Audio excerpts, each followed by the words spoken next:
Hey, good morning to everybody. Happy Saturday. It's Daryl here. It's bright and early, 4 a.m. Saturday here in Connecticut on the East Coast. Yeah, my hair's still wet. You can tell when I look like this that I am ticked off. These are the mornings that I just can't wait. I can't wait. I can't get all gussied up for you guys. I'm angry and I need to make a video and I don't care. All right. Trump's little temper tantrum, his threats, his inconsistent statements. That's putting it nicely. All right, I don't even know where to start with this. Let's start with the Trump supporters. 4 years ago, you guys voted for this guy, this man, because he was a regular guy. You thought you say he's a regular guy. He thinks and talks like you, right? You didn't want a politician, right? You businessman, regular guy, right? So you got your regular man, your businessman over here, right? And then politician over here. Now, beyond that, farther to this extreme, I would imagine that would be like a monarch or a dictator, right? You know, that would be the other extreme, right? See, this is where I don't understand you guys. All right, so at this press conference, Trump in his little desk, and Diaper Don, man, and that plays into all this. Oh my God. So this, let me just skip. Let me just stop for 1 second. This solves the mystery. This solves the great mystery of why the leaning pile of Trump. You know, like when he's standing in front of the microphones and he's leaning forward with his big butt sticking out. And everybody's like, why does he stand like that? Mystery solved.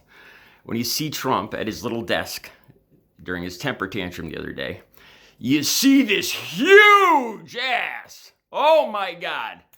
I've never seen a bigger ass in my life. And his backside is big too.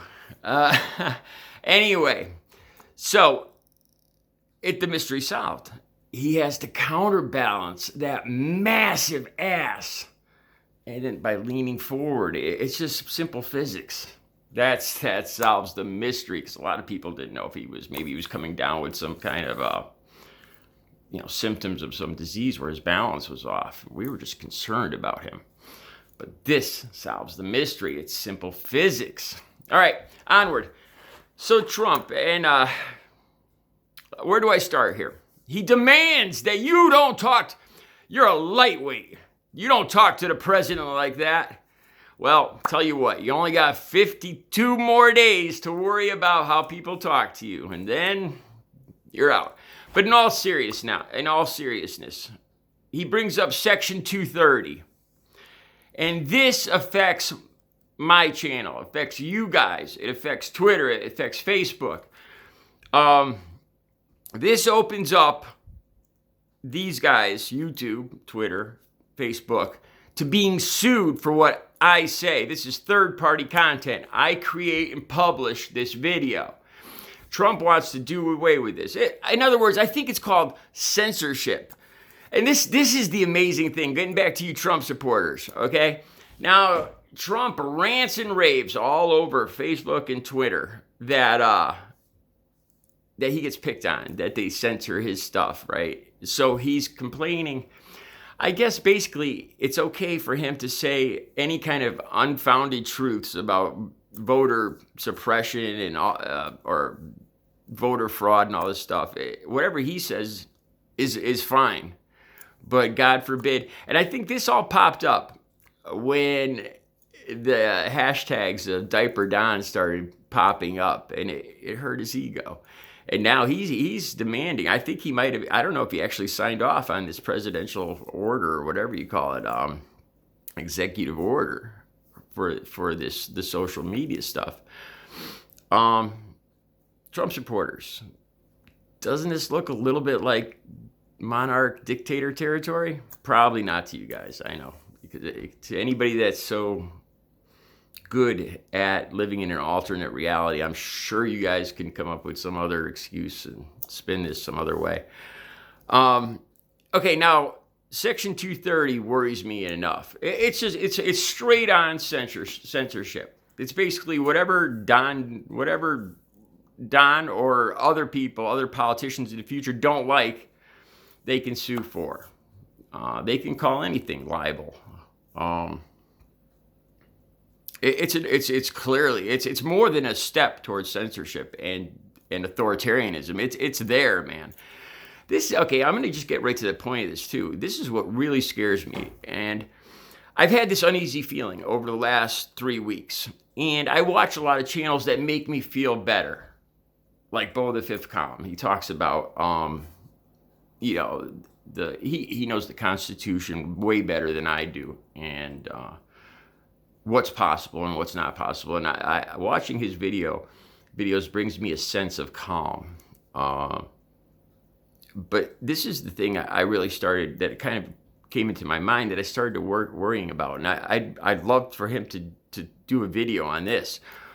So what he's talking about now, apparently what Trump is throwing up in the air, is claiming that he's going to run for presidency in 2024, right? But what I think we're starting to see is that he wants to start this like on Inauguration Day. So there's these stories that he's already talking about doing an event to run against the inauguration, starting right on Inauguration Day. So you start to get a picture of what might happen here. Now, again, I hope this is all just my worst fears and imagination. I would love for somebody to say, you're wrong, Daryl. This can't happen. That's what I hope happens with this video. So he's talking about doing a video doing an event on Inauguration Day, kind of running against Biden's inauguration. And you can imagine, Trump being Trump, you can imagine what he's going to say. That Biden isn't the lawful president. And this will start, I'm afraid to even say this, it would almost be a splitting apart of the country. And some people behind Biden, the rest of us, the people in reality behind Biden, and then his supporters branching off against how their perceived president. And you can picture what could happen, with Trump. How he's into ratings and all this stuff, and he's fairly adept at his ratings and what gets attention and sound bites and all that. So you can picture, say there's going to be the State of the Union or a presidential address. So you could picture every time this is going to happen, you could picture Trump coming out on his channel on Fox News and running something against Biden. So basically what you have occurring very quickly is almost two countries separating apart here. The people and with these rallies, with these media events, he could run against everything that Biden says. Now, this all comes down to the people of the United States. And I got to say, after this last election, I don't have a whole lot of confidence in their choices. But you see what I'm saying here. Right off the bat on Inauguration Day, he's talking about doing something that would run right against all the fanfare.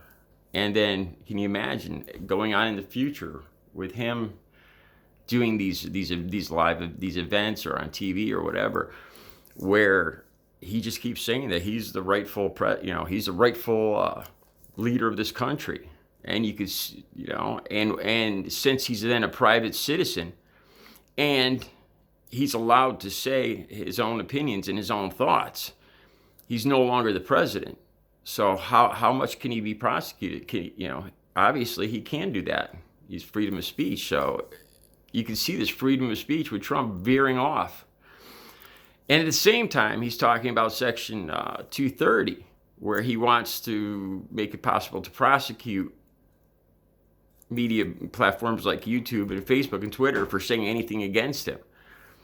It's still some scary times ahead. And, granted, I'm not savvy in all the intricacies of all this, but I hope I'm wrong. All right, I'll be back later with another video. You guys have a good Saturday.